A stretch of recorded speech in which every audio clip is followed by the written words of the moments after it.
It's Christmas and the streets are bubbly with shoppers. The markets are busy despite the hike in prices of food commodities. Nigeria's rising inflation, however, still limiting the economic survival of many, especially as the year 2024 draws to a close. This is MarketSquare on Veegil TV, that program that brings you up to speed on the updates from the business world, locally and globally. I'm Francis Ogo. Thanks for joining me. Sit back, relax as we run through what we have on today's episode. We'll be right back.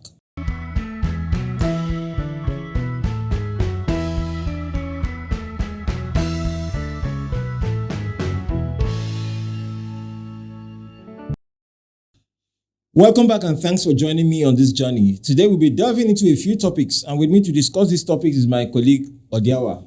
Baba, welcome to MarketSquare. Thank you for having me. Man, this is Christmas. Obviously. Have you gone to the market lately? Not quite, but from complaints or word on the street has it that, of course, the cost of living has made living costly, let me put it that way. So it's been a build-up from when the increment in foodstuff, of course, quite pronouncedly or profoundly, it's rice, which is the common diet for festivities like this. So we can imagine how people will be adjusting or tightening up their belts. Yes, because I overheard a group of guys saying, can we even try semo for Christmas? It's because it has become an anthem or a dietary anthem that rice must be used for Christmas. Rice is actually not an African delicacy. Forget the jollof you hear, which is competition between Senegal, Ghana, and Nigeria. We should actually be looking at our own local diet or indigenous diet here. If you go over to the southeast here, of course, the Akwa Ibom people, they have their afang, which they are known for. You have the ofe nsala, which they use the white soup. You also have diets in the north, also tuwo shinkafa. These are diets which can actually be put on a global stage to actually make sure, fine, if not rice, why can't we do this? But on a second note, we should also look at it that these things are trying to let us recognize or realize the fact that we have some things which we have neglected and we need to bring them to the forefront and look inward. So it means if I visit you for Christmas, I may not expect rice. I may just see myself either eating swallow or something. And that will make some sense because that's our culture, that's our thing. Actually, you can't expect me to be patronizing tuna fish for Christmas. We have our local diet here where we have ofada rice, we have bush meat. Those are quite supplements we should actually be feeling and everyone is happy. The ultimate aim about the Yuletide season or Christmas is such that we gather around, spread love. And in what way do we spread love? Not necessarily rice alone. Of course, fine. Rice is on the high side. There are other diets which you can also use. And I think the essence, this has actually made us to recognize the fact that, like I said earlier on, that there are some things which we've neglected. Like, let me come down by saying that we've ignored our indigenous brands, made in Nigeria products, and decided to embrace westernization a whole lot more than our own. Right. So let's get to the topic of today. And we have NNPC cuts down petrol prices. We also have Nigeria exports 181.62 billion electricity in 9 months. And finally, Lagos community roll out drones as bridges flagged up to open business opportunities and easy access. Now let's look at the topics. NNPC cuts down petrol prices by 20 naira per litre amid increased domestic refining output. The Nigerian National Petroleum Company Limited at the weekend reduced the price of petroleum motor spirits, popularly called petrol, across its retail outlets in Abuja. Visits to NNPC stations in Mabushi, Mega Filling Station in Zone 1, among others, showed that the retail outlets had fallen their prices from 1,060 naira per litre, with the product now selling per litre at 1,040, a 20 naira per litre or roughly 1.8% fall. Reports say the price was reduced to 1,040 per litre on Saturday, with prices still remaining within 1,015 naira per litre to 1,120 naira per litre at independently owned filling stations. It is coming weeks after the state-owned Port Harcourt refinery began blending petroleum products, with the company revealing that it had begun trucking 1.4 million barrels per day to the Nigerian market. Production from the Port Harcourt refinery joined Dangote's 650,000 barrels per day refinery, which recently began supplying products into the Nigerian economy. Since President Bola Tinubu took over the reins of power, petrol prices have moved from as low as 195 naira per litre to 1,200 naira, depending on location.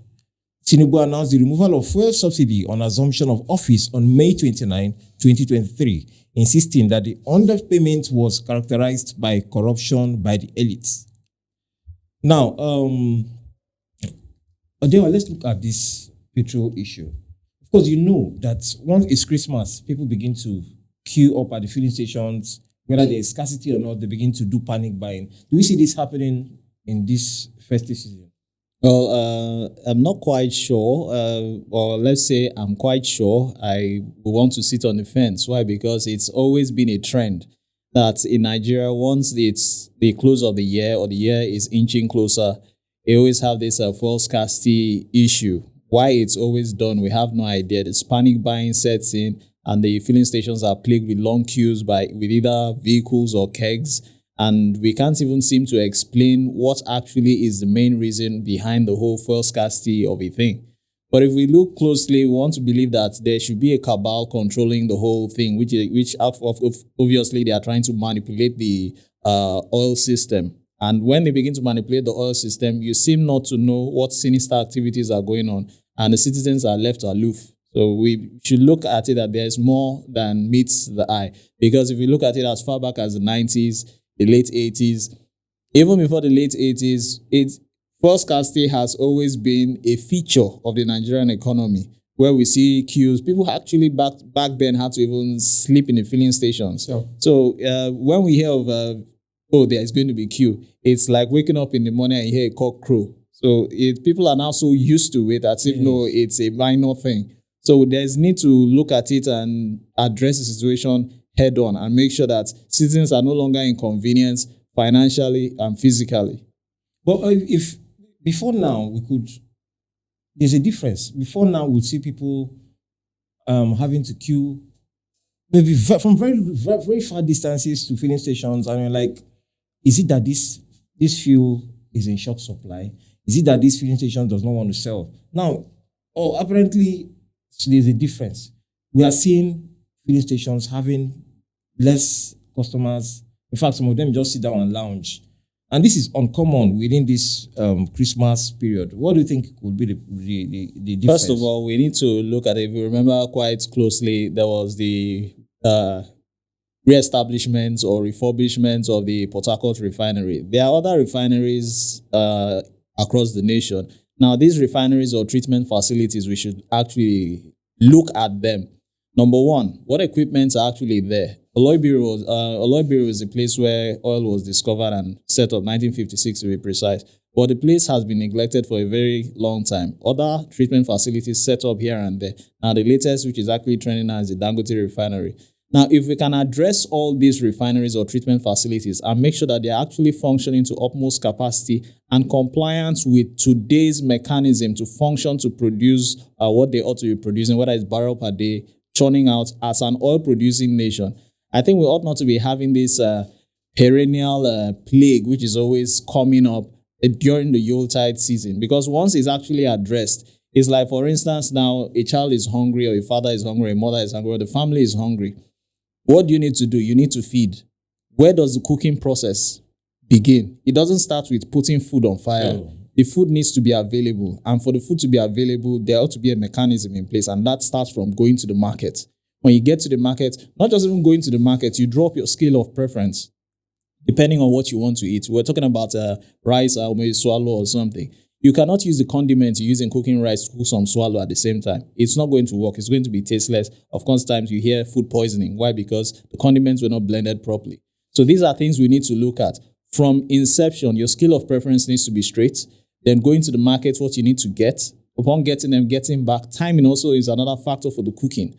Because children, they cannot withhold hunger compared to the way an adult will hold hunger. So now coming down to the subject matter in which we are talking about now, which has to do with the fuel scarcity. Number one, the personnel we have, how well knowledgeable are they concerning these fields? Because we cannot just keep blaming the instruments of production also. What about the human capital? The human capital also needs to be able to be knowledgeable on how to make sure that they know how to, or they have the expertise to actually control these things. That's another thing, because the gadgets of now is quite different from the gadgets of 30, 40 years ago. 30, 40 years ago's gadgets are quite obsolete. So how well have they been up to date concerning all these gadgets? That's another thing. They are not able to make sure that they know how to operate these gadgets. It's another thing. Not just being knowledgeable on a theoretical note, but also knowledgeable on a practical note.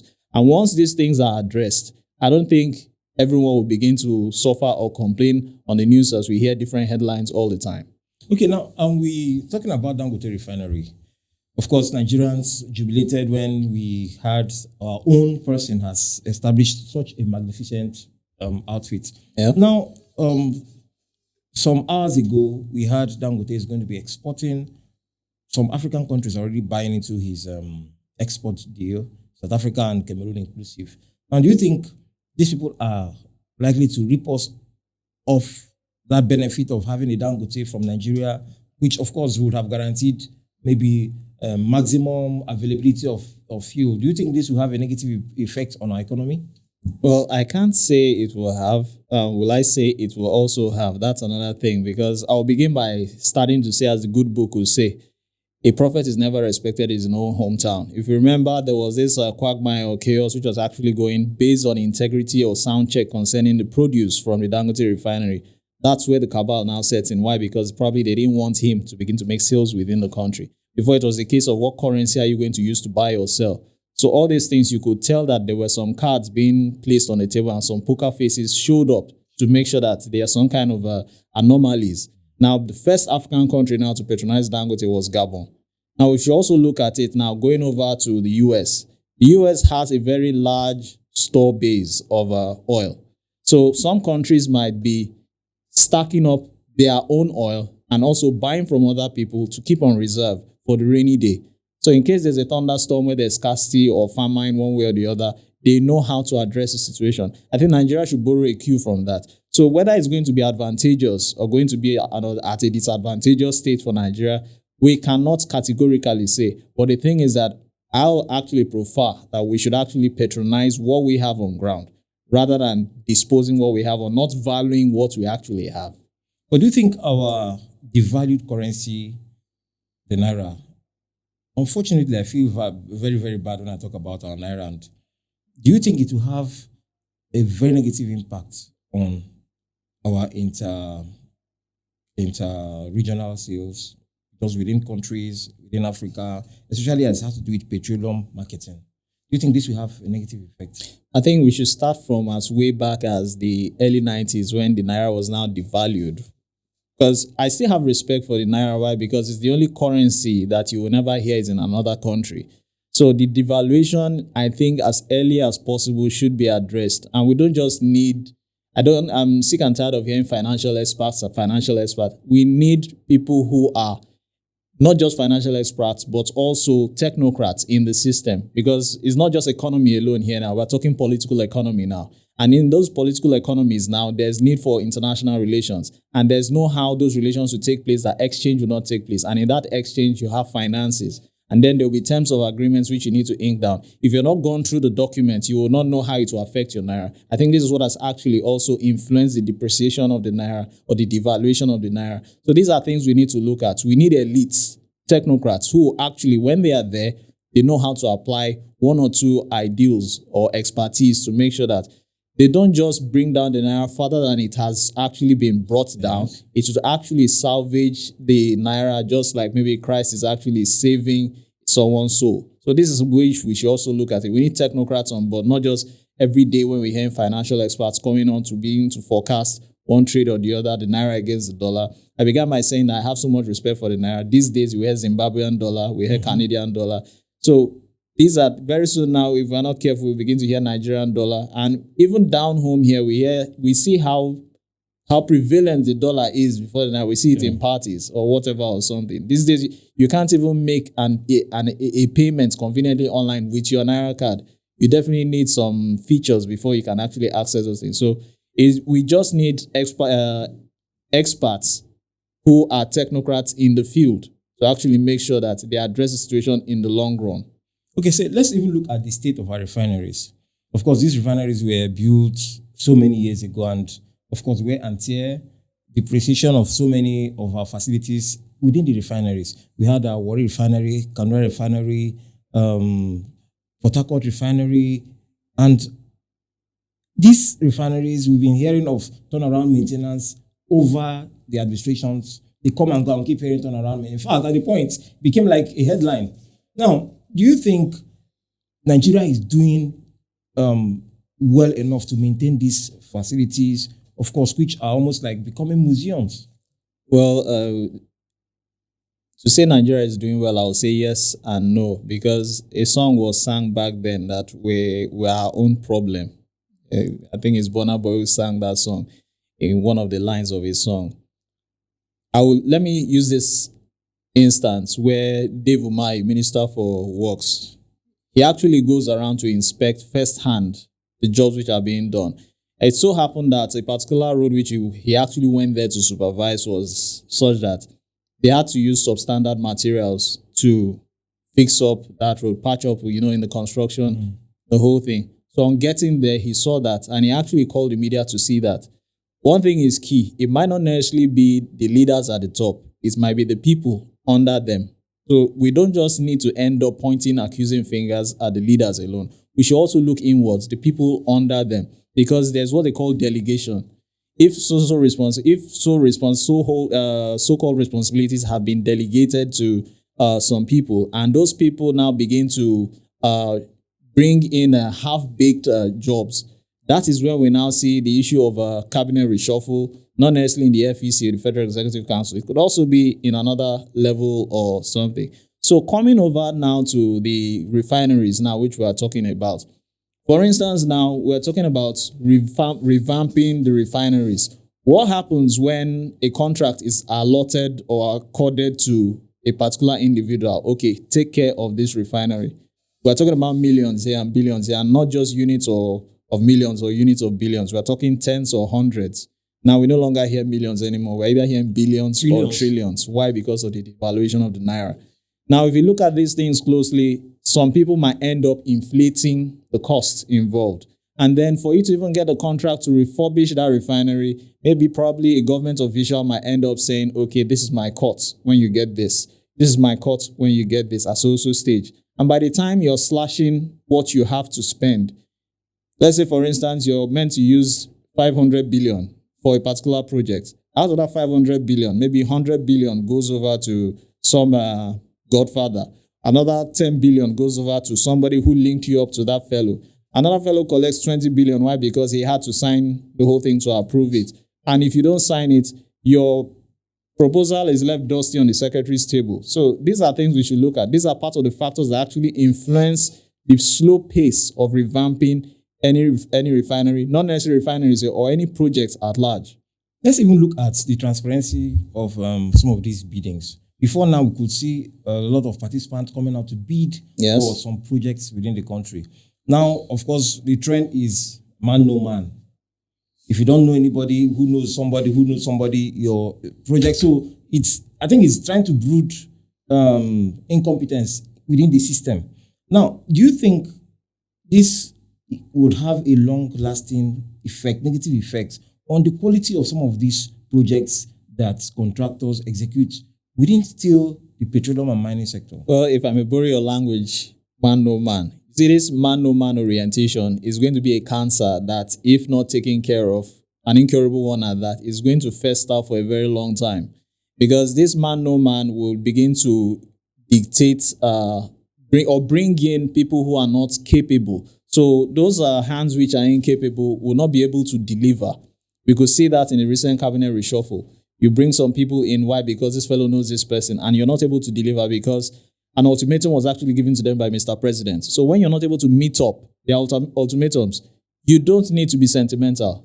This is when you are meant to deliver. Deliver within this time frame. And if you have not delivered optimally, then the needful needs to be done. No sentiments attached. Don't say, oh, because you know me, or this person is my cousin's cousin, or one distant cousin, or whatever, or nephew or something. No. Erase any form of bias. So at least there should be 100% accountability, because a lot of people are depending on you. Millions of Nigerians are actually depending on you. So by the time transparency is eroded genuinely, not on a false or pretentious note, genuinely eroded from the whole system. I think we have started moving towards the right direction. Okay, so let's even look at our second topic for today. Okay. Nigeria exported 181.62 billion watts of electricity from January to September of 2024. Bro, look at the figure. Now, can you give what you don't have? You've been hearing of this power grid collapse, and we're exporting this heavy figure, 181.62 billion naira worth of electricity between January and September of this year. And it's still within the same year, we've had collapse of how many times? Well, grid collapse, there's no problem without a solution, unless someone somewhere is deliberately refusing to do the needful. Because we have so many options in today's world. I was watching a documentary online and I could see that, of course, China is heavily populated, just like India. You will not believe that in power generation to be used for the night, they no longer remain dependent on the kind of power supply we use here. What they are dependent on in power generation are the roads. So the commuters, the motorists, the cyclists who are already plying the routes every second, every minute, every hour, every day, every week, the power there generated on each footstep on the millions of Chinese is actually being conserved to be consumed at night. So you're not necessarily being dependent on solar power or wind energy or hydropower. Those are alternate options. So we on our own part here, not that our leaders are not exposed, it's a situation whereby someone feels comfortable feeding you fish and he doesn't want to teach you how to fetch fish. That is the syndrome that is still wrong with us here. That's why I began by saying that there's no problem without a solution. They know the solution to prefer, but they refuse to. Why? Because it's a case of the scales falling off your eye. Yes. So once that scale falls off your eye, you become enlightened. And once you become enlightened, you will know how to fight for your rights. Now, in today's world, we can also thank the internet and thank our Go TVs or DSTVs because of a lot of expose going on out there. So once we see all these things at the quickest access of our internet data, whether you're using an MTN or you're using a Glo or whatever your subscription, you're able to access information that you don't necessarily need to get to the airport to go and learn about a particular country or the technological advancement in that particular country. You can see at the comfort of your home because of your data and access those information. That was how I was able to access such power generation. Now going over to northern Nigeria, we have expanse of land there, and it's common knowledge that the heat there is intense. Nigerian government with this figure, 181 point something trillion, can spread vast solar panels in the north there. The wind there, the sandstorm there in the north there is also strong. So we have two options there, wind energy and solar energy. Let's go over to south where we have water there, the likes of Port Harcourt, Bayelsa, just to mention a few, that can accommodate even motherships. You can also power up hydro energy there. So it's not a case of you're waiting for children to shout up NEPA when they bring the lights, which is the first language any child will learn. And it's quite sad. So when we go over to areas like Southwest also, we also have ways we can also generate power from that particular sector too. So there are so many options out there. Our leaders are well enlightened concerning this, but no, selfishness sets in. So let's even look at our legislation. Do we think our reps are looking into that direction, passing up bills that could influence some of renewable energy is doing massively across the world? When you see mass expand of land and people are installing panels, harvesting the sun, and yet Nigeria is having grid collapse and exporting this huge amount of electricity within a year. Now, what is your call to some of these legislations? Because I see it like some of them ignore some very salient issues that should be discussed in the House or bills that should be passed in the House. I think you said the word ignoring salient issues, because most of the legislators, I would say they have misplaced priorities. Because if we look at the recent bills, which were controversial during the period, which were more demanding or urgent matters to be addressed. Fine, okay, the national anthem, fine, it's a patriotic move. But was it needed at the time when people were hungry? That's one. The counter-subversion bill, where people would speak up, maybe probably against a political leader, or maybe you refuse to sing the national anthem.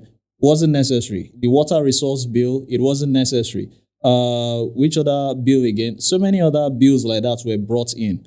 Now, there were so many ridiculous bills upon being brought on board, which of course were nauseating to the ear.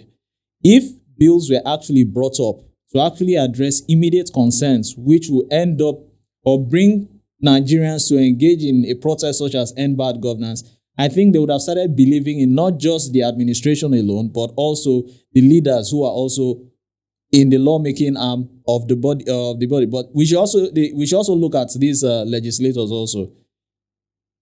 Not trying to be sarcastic, but if you are half-baked, imagine a legislator who is meant to represent the country at the upper part there, or the upper echelon there, now raising his hands to land on a commoner, an Uber driver, and is granted 500,000 naira bail. And minors who can not even afford 3 square meals or maybe brunch or one appetizer are given a million naira bail, something in court. So the system is not all balanced. It's even annoying when you see some of them sleep. See them sleeping comfortably. Yes, comfortably. Maybe because of the chilling nature of the environment, or they don't have anything to worry about, and they have very important issues to tackle. And you see them get back home, and their constituency welcomes them, gives them heroic welcome, as if they've actually done anything with it. It still actually falls back to what I said, by people comfortably collecting fish. Can't we get them and hold them accountable for some of these issues that affect us? Okay, let me give you an example. The particular dam that collapsed in somewhere around Borno. If I was opportune to see one of the videos, and the speed or the velocity of that flow is enough to turn a turbine. At least, even if for nothing, to drive electricity within that micro community. Yet, that dam had been existing for years, for decades, and nobody looked towards that direction. In fact, the pressure that led to the breakdown of that dam, honestly speaking, our normal Shiroro dam, we keep talking about, our Kainji and the rest, it could match that level of velocity. And yet, nothing has been done. Nobody looked towards that direction. And we have people representing that community, that constituency in the House. It therefore boils down to, I talked about selfishness here. I also talked about neglect. We should also talk about maintenance culture. Because definitely for it to have cracked, we want to believe that it must have started from a little crack before it imploded, let me put it that way. And when it imploded, look at the havoc it caused. Now that was another source of hydropower. Now that hydropower was not actually harnessed, maintained, to be talk less much more of being utilized. Because if the power is being generated and the streets are being flooded, you won't have the likes of Boko Haram terrorizing the community. Why? Because there will be lights. And once there's power to see that there's lights, insecurity will not be all about the place. Now the emergence of an infant terrorist group such as Lakurawa, once power is in place and our leaders know the rightful thing to do and the needful thing to do, all these insecurities would have been taken care of. The most important thing is power and utilizing all the available options which I just outlined. Thank you so much. So you're still watching MarketSquare on Veegil TV, and we have so many things to talk about. Now, we have to look at so many points if we have to get things right in this country. Let's even look at the story. The National Bureau of Statistics has revealed in its analysis that Nigeria exported 181.62 billion watts of electricity from January to September of 2024. According to the breakdown, 58.65 billion was exported to Togo, Benin, and Niger Republic in the first quarter of 2024, followed by 63.28 billion in the second quarter and 59.69 billion in the third quarter. The Nigerian Electricity Regulation Commission, NERC, put a cap on the electricity exportation to these countries in May in a bid to boost domestic markets. The regulatory agency directed that power delivery to Nigeria's neighbors must not exceed 6% of total grid electricity at any point in time, stating that since the implementation of the April 2024 supplementary order, the Commission had observed suboptimal grid dispatch operation practices. The document tagged Interim Order on Transmission System Dispatch Operations, Cross-Border Supply and Related Matters, explained that the directive would last for 6 months in the first instance before review. The order issued on April 29 by the Commission's chairman, Sanusi Garba, and vice chairman, Musli Hosseini, became effective on May 1st, 2024. He noted that it had compromised the distribution companies, DISCO's ability to deliver on a service-based tariff, SBT, committed service levels to end-use customers with a significant impact on market revenues. It explained that the practice so far adopted by the operator in managing generation availability has caused significant hardship to DISCOs, customers, compromising industrial, commercial, and residential, especially during peak demands, while prioritizing delivery to other bilateral contracts, including exports to international customers. Now, before we move from this topic, we will see some of our DISCOs dragged on social media by consumers. Sometimes they bring very outrageous bills. And begin to ask yourself, when did I consume this particular amount of power? You begin to look back and say, like, throughout last week, I had power for like less than 10 hours, and yet this bill is coming up. Do you think there's some level of discrepancy going on away from what we have as power grid collapse or insufficient generation of power that can feed the nation in terms of power? Do you think there's this level of transparency in the operation of our DISCOs, even looking at the adoption of technology in their operations? Well, no doubt about that. Once there are inexplainable excuses, there will always be this altar of doubt. People will always doubt when you don't come up with palpable explanations for people to digest. And once they don't believe you, that's when all these accusations or pointing of fingers begin to raise their ugly heads. So if we look at it closely, so far so good. The power generation here is poor.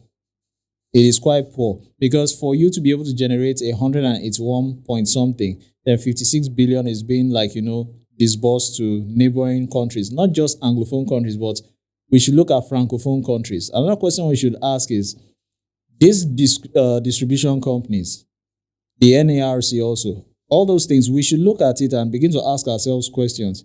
If you have so much power to give out to outsiders, what about inside? It's like a father who is collecting his salary, and once he gets his salary, he disburses it to outsiders, and the children are either suffering from lack, basic necessities of life, maybe food, feeding, shelter, and clothing. So the father is only taking care of outsides. What about the wife and the children? So that is exactly what Nigeria here is doing now. We should ask ourselves penetrating questions.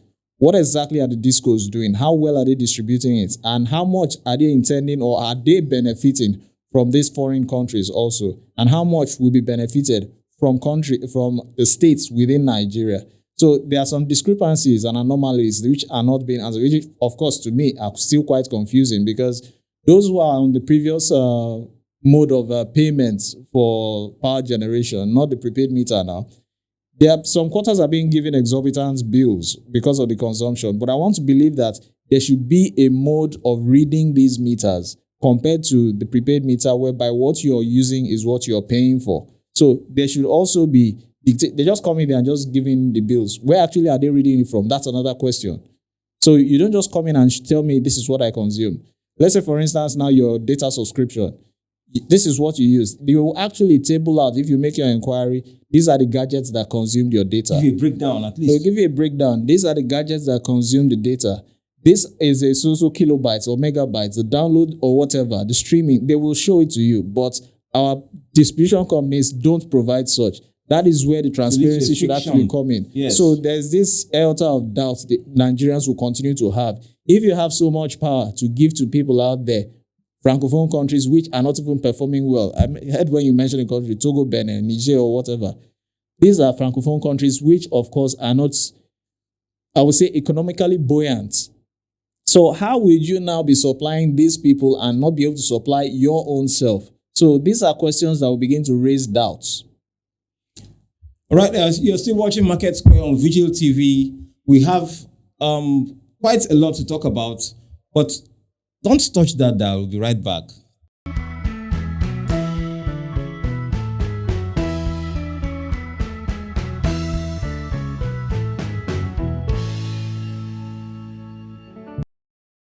Finally, on today's episode, of Market Square, we bring you an interesting event that happened in the lives of Obawale community, especially the Abiola Onijemo people. Now, the particular bridge that was built had a significant impact on the lives of these people.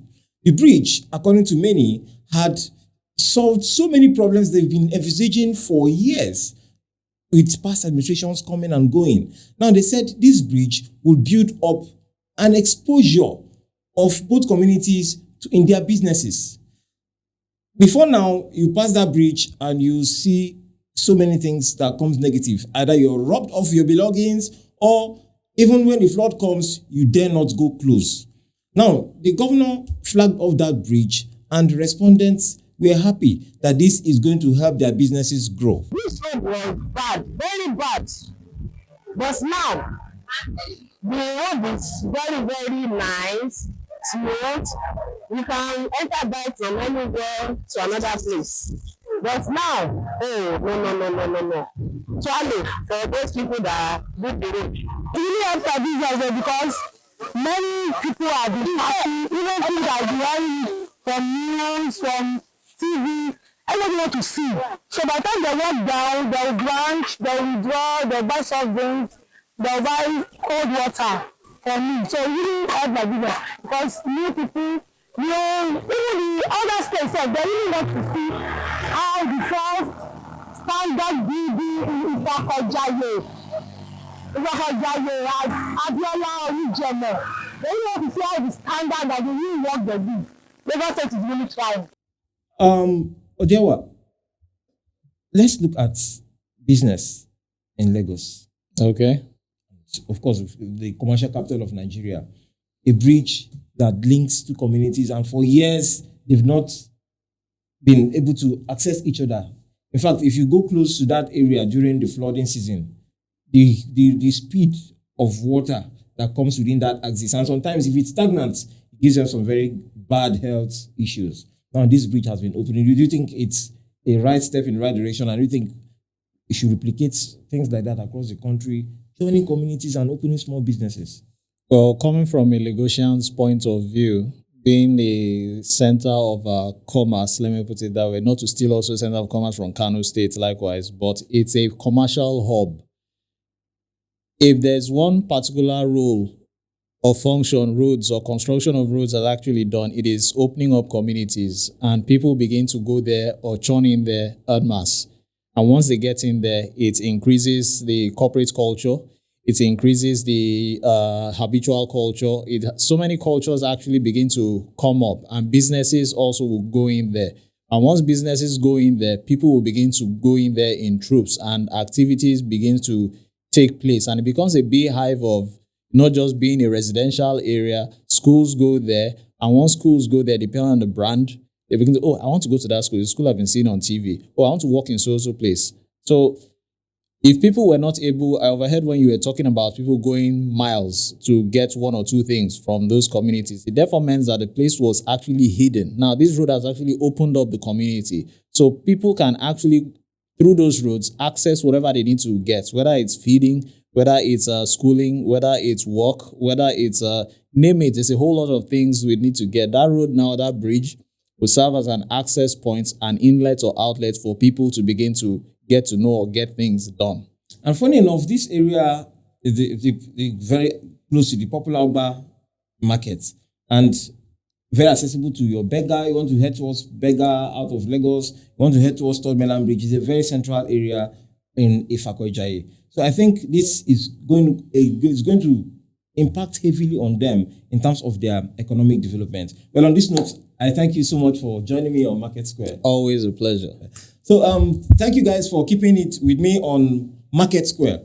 Now, don't forget, you have businesses you want to expose to your consumers. We bring you to your market and take you closer to your consumers. Now, don't go too far. Just link up, reach out to our marketing department, and we'll sure give you that mileage you deserve. Until next time, thank you for staying with me. It's still Market Square. I'm Francis Ogo. Have a nice day. Bye-bye.